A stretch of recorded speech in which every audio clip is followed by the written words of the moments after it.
24 دسمبر 1945 Christmas کی رات امریکہ کی ریاست ویسٹ ورجینیا میں ہر طرف خوشیوں کا ماحول تھا۔ لوگ اپنے گھروں میں کرسمس منا رہے تھے، بچے تحفے کھول رہے تھے اور ہر طرف ہنسی خوشی کا سما تھا۔ لیکن اسی رات ایک گھر میں آگ لگ جاتی ہے۔ والدین کسی نہ کسی طرح جان بچا لیتے ہیں، مگر ان کے 5 بچے ہمیشہ کے لیے غائب ہو جاتے ہیں۔ حیران کن بات یہ ہے، آگ کے بعد وہاں ان بچوں کی کوئی ہڈیاں تک نہیں ملی، جیسے وہ کبھی اس گھر میں تھے ہی نہیں۔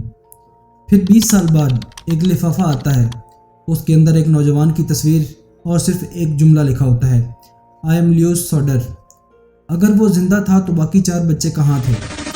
یہی وہ سوال ہے جو تقریباً 80 سال گزرنے کے باوجود آج بھی دنیا کو حیران کر رہا ہے کہ آخر اس رات اس گھر میں کون جلا تھا۔ یہ جاننے کے لیے آپ کو یہ ویڈیو مکمل دیکھنی ہوگی۔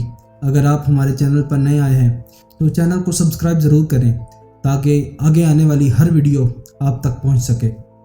یہ کہانی شروع ہوتی ہے جارج سوڈر سے، جو اصل میں اٹلی میں پیدا ہوا تھا، لیکن نوجوانی میں بہتر مستقبل کی تلاش میں امریکہ آ گیا۔ سخت محنت، لگن اور ایمانداری کی بدولت اس نے ٹرکنگ کا کامیاب کاروبار کھڑا کیا اور دیکھتے ہی دیکھتے ایک خوشحال زندگی گزارنے لگا۔ اس کی شادی جینی نامی خاتون سے ہوئی اور وقت کے ساتھ ان کے ہاں 10 بچے پیدا ہوئے۔ سوڈر خاندان اپنے علاقے میں ایک خوش باش اور محنتی خاندان کے طور پر جانا جاتا تھا۔ ان کے گھر میں ہمیشہ بچوں کی ہنسی گونجتی رہتی تھی اور کرسمس ان کے لیے سال کا سب سے خاص دن ہوتا تھا۔ 24 دسمبر 1945 کو بھی کچھ ایسا ہی ماحول تھا۔ بچوں نے اپنے والدین سے ضد کی کہ وہ تھوڑی دیر اور جاگ کر نئے کھلونوں سے کھیلنا چاہتے ہیں۔ جارج اور جینی انہیں مسکرا کر اجازت دے دی، کیونکہ اگلے دن کرسمس تھا اور ایسی خوشیوں کے موقع پر بچوں کو روکنا انہیں مناسب نہیں لگا۔ انہیں کیا معلوم تھا کہ یہی فیصلہ ان کی پوری زندگی کا سب سے دردناک فیصلہ ثابت ہونے والا ہے۔ رات بڑھتی گئی اور آہستہ آہستہ گھر میں خاموشی چھا گئی۔ کچھ بچے اپنے کمروں میں جا کر سو گئے، جبکہ 5 چھوٹے بچے ابھی بھی نیچے والے حصے میں جاگ رہے تھے۔ اسی دوران ایک عجیب واقعہ پیش آیا۔ رات تقریباً 10:30 بجے گھر کا فون بجا۔ جینی نے فون اٹھایا تو دوسری طرف ایک نامعلوم خاتون تھی، جو کسی ایسے شخص کے بارے میں پوچھ رہی تھی جسے جینی جانتی بھی نہیں تھی۔ جینی نے اسے بتایا کہ شاید غلط نمبر مل گیا ہے، لیکن فون بند کرنے سے پہلے اسے دوسری طرف سے عجیب سی ہنسی اور لوگوں کی مدھم آوازیں سنائی دیں۔ اس نے چند لمحے سوچا، پھر اسے ایک عام غلط کال سمجھ کر نظر انداز کر دیا۔ اسے بالکل اندازہ نہیں تھا کہ یہی معمولی سی لگنے والی کال بعد میں اس کیس کا سب سے پر اسرار حصوں میں شمار کی جائے گی۔ مگر یہ صرف ایک عجیب واقعہ نہیں تھا۔ بعد میں کئی لوگوں نے بتایا کہ اس رات ایک نامعلوم شخص کافی دیر تک سوڈر خاندان کی گھر کے باہر کھڑا رہا اور مسلسل گھر کی طرف دیکھتا رہا، جیسے وہ کسی مناسب لمحے کا انتظار کر رہا ہو۔ اس وقت کسی نے اس پر زیادہ توجہ نہیں دی، کیونکہ کرسمس کی رات لوگوں کی آمد و رفت معمول کی بات تھی۔ لیکن جب اگلے چند گھنٹوں میں وہ خوفناک صحنہ پیش آیا تو یہی معمولی دکھائی دینے والی باتیں اچانک بہت اہم لگنے لگیں۔ سوال یہ تھا کہ وہ اجنبی کون تھا؟ کیا وہ صرف ایک راہگیر تھا یا پھر اس کا تعلق اس آنے والے حادثے سے تھا؟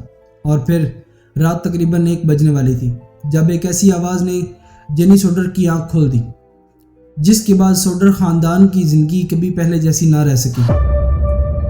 کرسمس کی رات تقریباً 1 بجنے والے تھے جب جینی سوڈر کی آنکھ اچانک کھلی۔ اسے ایسا محسوس ہوا جیسے گھر کی چھت پر کوئی بھاری چیز گری ہو۔ اس کے فوراً بعد اسے کسی چیز کے گھسیٹنے کی آواز سنائی دی، مگر چند لمحوں بعد سب کچھ خاموش ہو گیا۔ اس نے سوچا شاید ابھی تک بچے جاگ رہے ہوں گے، اس لیے وہ دوبارہ سو گئی۔ لیکن صرف آدھے گھنٹے بعد ایک عجیب سی بو نے اسے دوبارہ جگا دیا۔ جب اس نے آنکھ کھولی تو اس نے دیکھا کہ گھر کے نچلے حصے سے دھواں اوپر آ رہا ہے۔ وہ گھبرا کر بستر سے اٹھی اور زور زور سے جارج کو آواز دی۔ چند ہی سیکنڈ میں دونوں نے محسوس کر لیا کہ پورا گھر آگ کی لپیٹ میں آ چکا ہے۔ جارج نے فوراً بچوں کو آوازیں دینا شروع کی۔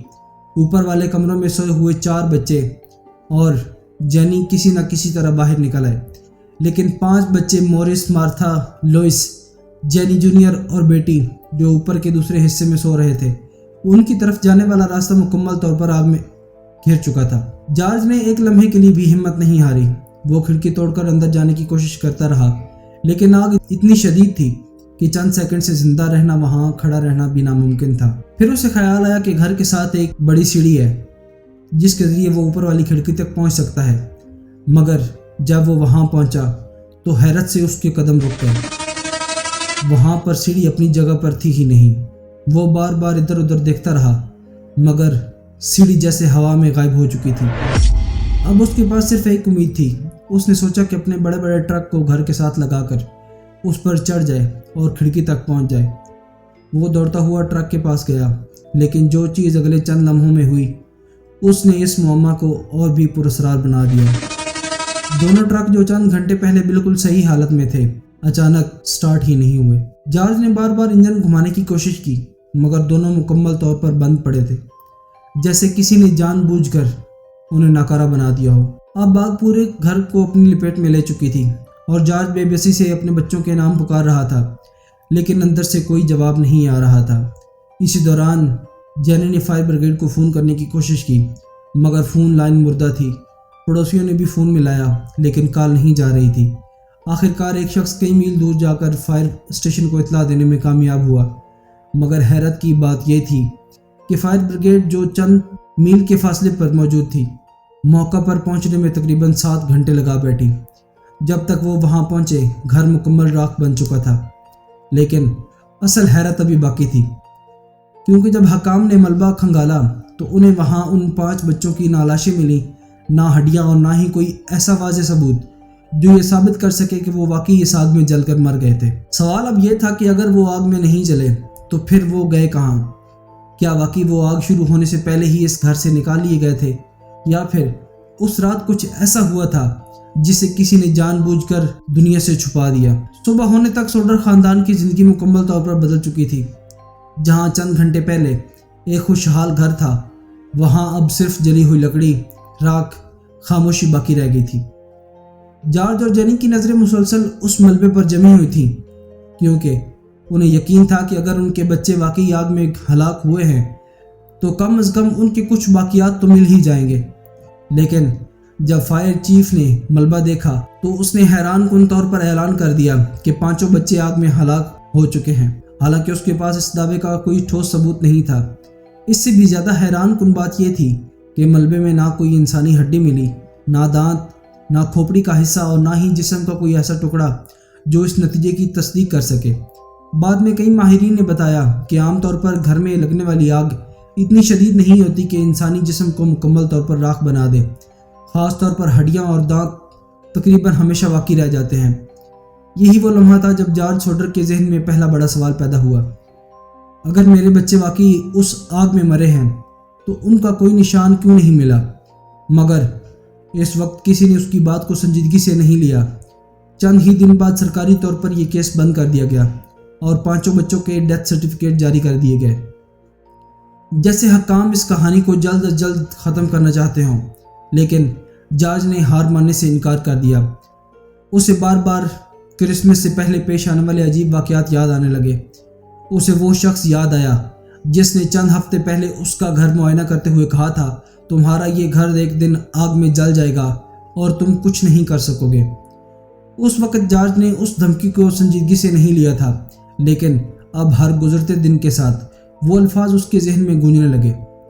پھر اسے وہ عجیب فون کال یاد آئی، وہ نامعلوم آدمی یاد آیا جو رات گئے گھر کے باہر کھڑا تھا، غائب ہونے والی سیڑھی یاد آئی، خراب ہو جانے والے دونوں ٹرک یاد آئے، اور سب سے بڑھ کر کٹی ہوئی فون لائن یاد آئی۔ یہ سب محض اتفاقات تھے یا پھر کسی نے پہلے سے ایک منصوبہ بنایا تھا؟ جارج نے خود اس جگہ کا بار بار جائزہ لینا شروع کیا اور ہر نئی چیز اس کے شکوک کو مزید مضبوط کرتی گئی۔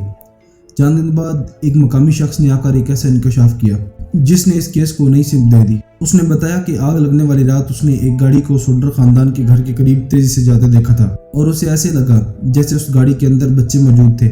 پہلے تو لوگوں نے اس بات کو افواہ سمجھا، لیکن پھر ایک اور خاتون سامنے آئی۔ اس نے دعویٰ کیا کہ آگ کے اگلے ہی دن اس نے ایک ریسٹورنٹ میں 5 بچوں کو 2 نامعلوم مردوں اور 2 خواتین کے ساتھ دیکھا تھا۔ اس نے بچوں سے بات کرنے کی کوشش کی، لیکن ان کے ساتھ موجود افراد فوراً درمیان میں آ گئے اور اسے سخت نظروں سے دیکھتے ہوئے وہاں سے نکل گئے۔ اب سوال یہ تھا کہ اگر یہ صرف ایک اتفاق تھا تو مختلف لوگوں نے ایک ہی جیسی باتیں کیوں کی؟ کیا واقعی سوڈر خاندان کے بچے زندہ تھے یا پھر یہ صرف غم میں ڈوبے والدین کو جھوٹی امید دینے والی کہانیاں تھیں؟ لیکن جارج سوڈر اب ایک بات پر یقین کر چکا تھا، اس رات صرف آگ نہیں لگی تھی بلکہ اس آگ کے پیچھے کوئی ایسا راز چھپا تھا جسے کوئی دنیا کے سامنے آنے نہیں دینا چاہتا تھا۔ جارج سوڈر اب کسی بھی قیمت پر یہ ماننے کے لیے تیار نہیں تھا کہ اس کے 5 بچے آگ میں جل کر مر چکے ہیں۔ اس نے خود تحقیقات شروع کر دی اور ایک ایک گواہ سے ملنا شروع کیا۔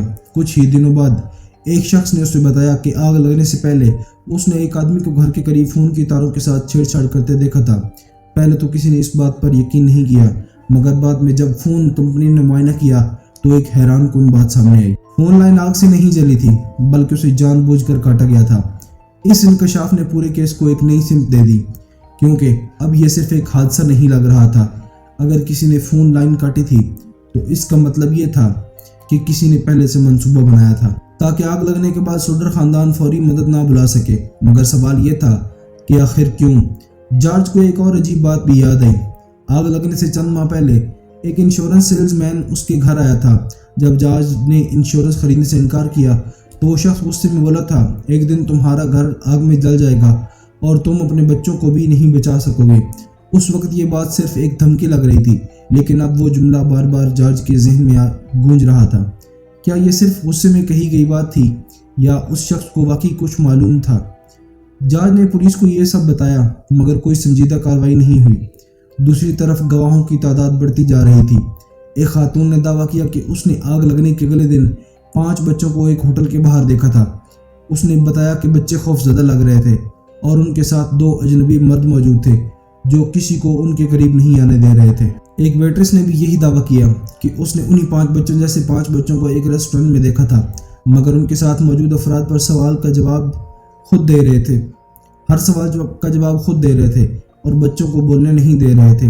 ان تمام گواہوں میں ایک بات مشترک تھی، ہر کسی نے یہی کہا کہ بچے زندہ تھے، لیکن ان کے ارد گرد موجود لوگ انہیں دوسروں سے دور رکھ رہے تھے۔ وقت گزرتا گیا مگر جارج اور جینی نے امید نہیں چھوڑی۔